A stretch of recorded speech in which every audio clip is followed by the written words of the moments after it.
सभी को नमस्कार और दीपावली पर्व की हार्दिक शुभकामनाएं। दोस्तों, आज हम इस वीडियो के माध्यम से ये चर्चा करेंगे कि बोर्ड की जो अंतिम आंसर की आई है और हमारा रिजल्ट जो आया है उसमें क्या कमियां रही हैं और उन कमियों में सुधार करवाने के लिए हम क्या प्रयास कर सकते हैं। सबसे पहले तो जो प्रथम आंसर की आई थी बोर्ड की, उसमें कुछ प्रश्नों के उत्तर गलत मान लिए गए थे। हमने कुछ प्रयास किए, कुछ प्रमाण इधर उधर से जुटाए और उन प्रमाणों के आधार पर कुछ प्रश्न है उनको सही करवाने में कामयाब भी हुए हैं। जैसे डॉक्टर चंद्रा अदम्य साहस की धनी थी। इस प्रश्न में साहस शब्द का उत्तर पहले गुणवाचक विशेषण माना गया था। व्याकरणिक नियमों के आधार पर वास्तव में साहस शब्द भाववाचक संज्ञा शब्द है। प्रमाण उपलब्ध करवा करके हमने इसको सही भाववाचक करवाने में सफलता प्राप्त की। जिन्होंने भाववाचक संज्ञा उत्तर किया था वो इसके वास्तविक हकदार थे और उनको इसका लाभ मिला। संस्कृत भाषा के अंतर्गत भी दो प्रश्न मुख्य रूप से गलत मान लिए गए थे द्वितीय भाषा संस्कृत लेवल 2 में। एक प्रथम सोपान जिसमें पहले श्लोकानाम स्मरणम को सही उत्तर माना गया था, लेकिन हमारे प्रयासों से और आपके सजगता से उसमें संभाषण विकल्प सही मान लिया गया। इसी प्रकार से श्रवण कौशल पठन कौशल में भी पहले बोर्ड ने पठन कौशल को सही उत्तर माना था, लेकिन प्रदत्त प्रमाणों के आधार पर श्रवण कौशल उत्तर चेंज करवाने में हम सफल हुए। सामाजिक अध्ययन के अंतर्गत भी चूहा जिसको पहले प्राथमिक उपभोक्ता माना गया था, उसमें भी 7वीं की पुस्तक के प्रमाण के आधार पर द्वितीयक को भी सही मान लिया गया। जिन्होंने प्राथमिक या द्वितीयक में से कोई भी उत्तर किया था दोनों को लाभ प्राप्त हो गया। इसी प्रकार इसको टिस्को वाले प्रश्न में भी जिन्होंने इसको या टिस्को में से कोई भी उत्तर किया उनको लाभ मिला है। हम अपने प्रयासों में सफल हुए और इन प्रश्नों में उत्तर परिवर्तन करवाया गया। अब जैसे चूहा प्राथमिक और द्वितीयक दोनों उपभोक्ता हो सकता है, इसको टिस्को दोनों प्रारंभिक या प्रथम स्थापना में आ सकते हैं, तो फिर साहस शब्द में ऐसा क्या रह गया था कि इसमें दो उत्तर नहीं माने गए। किसी भी अभ्यर्थी को नुकसान नहीं होना चाहिए, इसका हम प्रयास करते हैं कि जिन्होंने भाववाचक संज्ञा किया था वास्तव में वो हकदार थे, उनको उसका लाभ मिल चुका है, लेकिन जिन्होंने गुणवाचक विशेषण कर दिया उनको भी लाभ तो मिलना ही चाहिए। पुस्तक में लिखा हुआ है लिखने वाले की गलती है, लेकिन उस गलती का नुकसान अभ्यर्थियों को नहीं होना चाहिए। इसके लिए अब हम प्रयासरत हैं कि गुणवाचक विशेषण जिन्होंने किया उनको भी अंक प्राप्त हो जाएं। इसके लिए हम सब मिलकर प्रयास करेंगे। जिन्होंने गुणवाचक विशेषण कर दिया है उनको प्रयास करना है। भाववाचक वाले अपना लाभ ले चुके हैं। मेरे को किसी ने कहा कि आप पहले तो भाववाचक के लिए लड़ रहे थे और अब गुणवाचक के लिए प्रयास कर रहे हैं, तो मेरा उत्तर यही था कि भाववाचक सही उत्तर है, उनको लाभ मिल चुका है। तो अब दूसरों को अगर लाभ मिलता है गुणवाचक करके तो भाववाचक वालों को तो कोई नुकसान होने वाला है नहीं, इसलिए हम इसके लिए प्रयास करेंगे। इसके लिए टेलीग्राम ग्रुप पर मैंने एक PDF सेंड कर रखी है, आप उसकी प्रिंट आउट निकलवाएंगे। एप्लीकेशन पर अपना नाम रोल नंबर आदि लिखेंगे और उसके साथ अपनी OMR शीट की फोटोकॉपी संलग्न कर देंगे। फिर उसे स्पीड पोस्ट के माध्यम से ऑफलाइन बोर्ड कार्यालय में भिजवाना है। आपको इसी तरह से अन्य प्रश्न भी आपके कोई गलत हो रहे हैं और सही करवाने के प्रमाण आपके पास मौजूद हैं, तो उन प्रश्नों को भी आप इसी प्रक्रिया से बोर्ड कार्यालय में स्पीड पोस्ट के माध्यम से भेज सकते हैं। एड्रेस PDF में लिखा हुआ है, उस एड्रेस पर आपको भेजना है। जो भी प्रश्न आप भिजवाना चाहते हैं इसी प्रक्रिया का आपको पालन करना है। जैसे गुणवाचक विशेषण में मैं मानता हूं 100% संभावना है, इसमें गुणवाचक विशेषण जिन्होंने किया है उनको लाभ अवश्य मिलेगा। भाववाचक वालों को लाभ मिल चुका है, गुणवाचक वालों को भी अब अवश्य इसका लाभ मिलेगा। इसी तरह अन्य जो विवादास्पद प्रश्न अभी भी हैं उनमें SST में जिला न्यायालय जिला फोरम वाला प्रश्न है। हालांकि न्यायालय NCERT बुक में दिया हुआ है एनसीईआरटी को मान्य किया जाता है या नहीं, ये बोर्ड पर निर्णय होगा, लेकिन फिर भी प्रयास आपको करना चाहिए। महाराणा प्रताप वाला प्रश्न भी 100% चेंज होने की संभावना है। उसमें 7वीं की पुस्तक के आधार पर तो अब सही उत्तर मान लिया गया, लेकिन बोर्ड की ही 12वीं की पुस्तक के आधार पर इस प्रश्न को डिलीट करवाया जा सकता है। तो यदि किसी का यह प्रश्न गलत हो रहा है तो उनको प्रयास करना चाहिए और प्रयास करके अंक प्राप्त करने की कोशिश करनी चाहिए, क्योंकि इस बार की जो रीट की परीक्षा है उसमें 138 नंबर, जिसने 150 में से 138 140 नंबर ले लिए हैं, वो भी अपने आप को सुरक्षित नहीं मान रहा।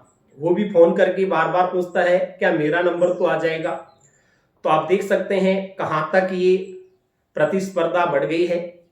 इसलिए प्रयास हमें एक एक अंक के लिए करना है।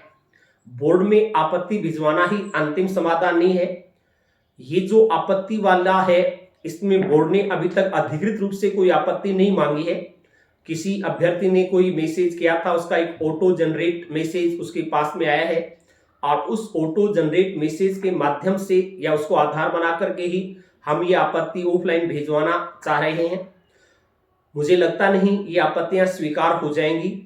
इनकी स्वीकार्यता के लिए हमें कोर्ट की शरण लेनी पड़ेगी। कोर्ट में ही जाना होगा। कोर्ट में जाने पर ही हमें इसका सही समाधान प्राप्त हो सकता है। इसके लिए आपको 20, 25, 30, 50 लोगों का एक ग्रुप बनाना चाहिए और ग्रुप बना करके हाई कोर्ट के किसी वकील से चर्चा करके रिट दायर करनी चाहिए, क्योंकि अगर अकेला व्यक्ति हाई कोर्ट में जाता है तो वकील का आदि का काफी पैसा खर्च हो सकता है।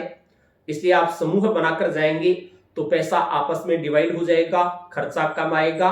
तो पहले अपने ग्रुप बनाएं और ग्रुप बना करके फिर उच्च न्यायालय की शरण लें, आपको लाभ प्राप्त हो सकता है। कुछ अभ्यर्थियों के सामने ये समस्या आ रही थी कि ओएमआर सीट के अनुसार तो उनके अंक ज्यादा आ रहे हैं, लेकिन बोर्ड के द्वारा अंक कम प्रदान किए जा रहे हैं। इसके लिए जैसा अभी तक बोर्ड की वेबसाइट पर तो कुछ नहीं है, लेकिन अखबार में जैसा आया था 8 तारीख से 13 तारीख तक उनकी ऑनलाइन आवेदन लिए जाएंगे। उनमें जिनके भी नंबर कम आ रहे हैं, अपनी ओएमआर सीट के अनुसार कम अंक हैं, तो आप अपनी ऑनलाइन आपत्ति दर्ज करवा सकेंगे। 8 नवंबर से 13 नवंबर के बीच में इसका समय दिए जाने की संभावना है। ये भी केवल अखबार की सूचना के आधार पर है। अधिकृत रूप से वेबसाइट पर अभी तक ऐसा कुछ नहीं डाला गया है, लेकिन संभावना है ऐसा हो जाएगा। तो किसी के 120 आने थे, 119 ही आ रहे हैं, 118 आ रहे हैं, तो आप अपनी आपत्ति दर्ज करवा सकते हैं ऑनलाइन। जो भी प्रक्रिया शुरू होगी उस प्रक्रिया के अनुसार। कुछ अभ्यर्थियों के सब्जेक्ट भी चेंज हो गए। जैसे सामाजिक अध्ययन से परीक्षा दी, लेकिन गणित विज्ञान से कॉपी चेक हो गई। भाषा प्रथम हिंदी ली, लेकिन अंग्रेजी को आधार मान करके कॉपी चेक हो गई, ओएमआर शीट चेक हो गई। उनके लिए भी वही प्रक्रिया रहेगी। 8 से 13 के बीच में शायद ऑनलाइन आवेदन उनसे मांगे जाएंगे और फिर उनका समाधान हो जाएगा। अगर ऑनलाइन आपत्ति नहीं मांगी जाती है तो भी आपको अपनी ओएमआर शीट, प्रवेश पत्र आदि लेकर के रीट कार्यालय अजमेर में जाना होगा। वहां अपनी एप्लीकेशन दे करके अपनी समस्या बतानी होगी। शायद आपकी समस्याओं का वहां समाधान हो जाएगा। तो ये कुछ समस्याएं बच्चों के सामने आ रही थी कि अब हम क्या करें। तो आपको एक एक नंबर के लिए संघर्ष करना है। इसके लिए कोर्ट अपने पास में अब एक रास्ता है, आप वहां जा सकते हैं, वहीं से हमें न्याय मिलने की संभावना है। जो सीसीई वाला प्रश्न था, प्रश्नों की व्यापकता, दायरे की व्यापकता, उसमें बोनस दिया गया है। तो पिछली रीट भर्ती में जो कुछ पॉइंटों से रह गए थे, वे अभ्यर्थी भी कोर्ट की शरण में जा सकते हैं कि जब इस बार प्रश्न को डिलीट किया गया तो पिछली बार प्रश्नों की व्यापकता, सही उत्तर कैसे माना गया, ये पिछली बार भी इसको डिलीट किया जाना चाहिए था। इस आधार पर उनको भी लाभ मिलने की संभावना प्रतीत होती है, लेकिन उसमें अभ्यर्थी आपस में जुड़ेंगे, समूह बनाएंगे तो अच्छा रहेगा। अकेला व्यक्ति शायद पूरा खर्चा वहन नहीं कर पाएगा। तो आप मिलें, सजग हो जाएं और जो आपकी समस्याएं हैं कि इनका क्या होना चाहिए, तो इसमें बताए अनुसार आप कार्यवाही कर सकते हैं। जो चीजें वीडियो में बताई जा रही हैं वही आप मैसेज करेंगे तो वही उत्तर आपको मिलेगा। इसलिए आप इसी बताए हुए अनुसार अपनी कार्यवाही संपादित करें, आपको अवश्य लाभ मिलेगा। लेकिन जो व्यक्ति अपने आप को दौड़ से बाहर मान चुके हैं कि रीट में मेरा सिलेक्शन नहीं होने वाला है, उनको भी निराश नहीं होना है। परीक्षाएं आती हैं, एक ही परीक्षा अपना अंतिम पड़ाव नहीं है। आप निराश न हो, आगे की परीक्षा के लिए फिर से तैयारी में जुट जाएं। बीएड अंतिम वर्ष के जो अभ्यर्थी हैं, जो सिलेक्शन की दौड़ में तो हैं लेकिन रिजल्ट घोषित नहीं होने के कारण प्रतियोगिता से बाहर हो रहे हैं, उनको भी अपना एक प्रयास और करना चाहिए। सभी बीएड फाइनल ईयर जो रिजल्ट सिलेक्शन की दौड़ में हैं, उनको एक समूह बना करके उच्च शिक्षा मंत्री महोदय से मिलना चाहिए और इस भर्ती प्रक्रिया को बीएड का अंतिम रिजल्ट आने तक रुकवाने की कार्यवाही करनी चाहिए। लेकिन सभी कुछ सरकार पर निर्भर करता है, सरकार जैसा चाहेगी वैसा ही होगा। हम केवल सरकार की घोषणाओं का इंतजार कर सकते हैं। आप अपने स्तर पर प्रयास कर सकते हैं, प्रयास ही अपना हथियार है। इसके अलावा लेकिन कहते हैं प्रयास जो करते हैं उनको सफलता भी अवश्य मिलती है। तो अपनी सफलता सुनिश्चित करने के लिए जैसा बताया गया है उसके अनुसार प्रयास करते रहें, निश्चित रूप से आप अपनी मंजिल तक पहुंचेंगे। निराश अभ्यर्थी फर्स्ट ग्रेड सेकंड ग्रेड की तैयारी में जुट जाएं, निराश नहीं होना है उनको। सफलता असफलता जीवन में आती जाती रहती हैं। असफलता एक चुनौती होती है, उसको स्वीकार करके आगे हमें बढ़ना चाहिए। मैंने बहुत से अभ्यर्थियों को देखा है जो 6 बार 7 बार 8 बार परीक्षाओं में असफल हो गई, लेकिन फिर उनको एक अच्छी सफलता प्राप्त हुई है। रीट में पिछली बार जो अभ्यर्थी रीट में असफल हो गया था, काफी निराश हो चुका था, वो आज फर्स्ट ग्रेड बना हुआ है। तो हो सकता है, एक कहावत है कि जो होता है वो अच्छे के लिए ही होता है। तो यदि आप रीट में सफल नहीं हो पा रहे हैं तो हो सकता है आप सेकंड ग्रेड फर्स्ट ग्रेड की अच्छी तैयारी करेंगे और उससे भी उच्च पद आपको प्राप्त होगा। इसलिए एक चुनौती स्वीकार करके कि रीट में नहीं हुआ तो क्या हुआ, अब मुझे सेकंड ग्रेड या फर्स्ट ग्रेड में अवश्य सफलता प्राप्त करनी है।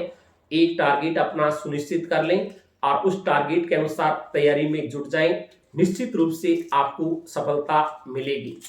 सभी को पुनः दीपावली की शुभकामनाएं और धन्यवाद।